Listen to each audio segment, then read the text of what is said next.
Every organisation knows that having a plan and achieving that plan are two very different journeys.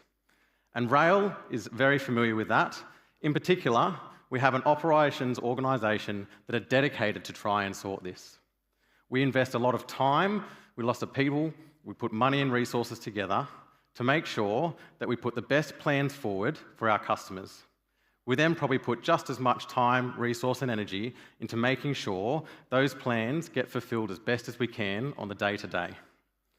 But I know, in my last 17 years in Rails, no matter how much money, people, and you have the best people and the best technology available to you, in our rail industry, disruptions always occur.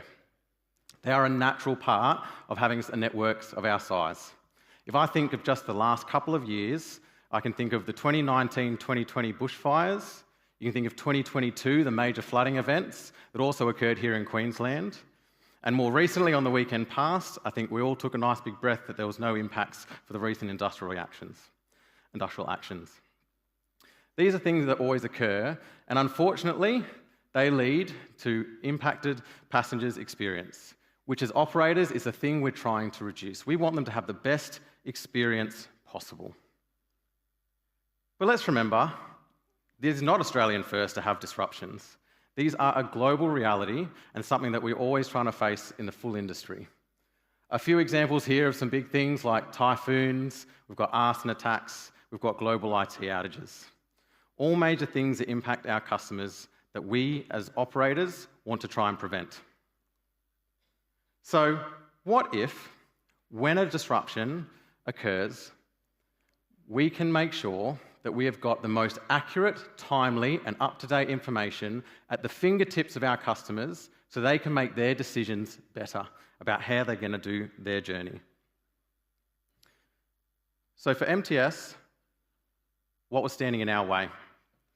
We had an existing system that worked well when the system worked well. We could communicate to customers that the lines were doing what they were doing, and even in minor disruptions, if we had delays or singular cancelled trains, we were able to communicate that well via the apps. However, this system used a really limited amount of real-time data, and it didn't consider the changes that we were going through as an organisation and all the extra data we were about to ingest. And what that meant was when we had some really complex disruptions, it had to make assumptions on what was going on, which a lot of the time it could get wrong. So for us, this was not giving accurate information to our customers and a big part of our problem, because this caused real confusion, real inconvenience and frustration.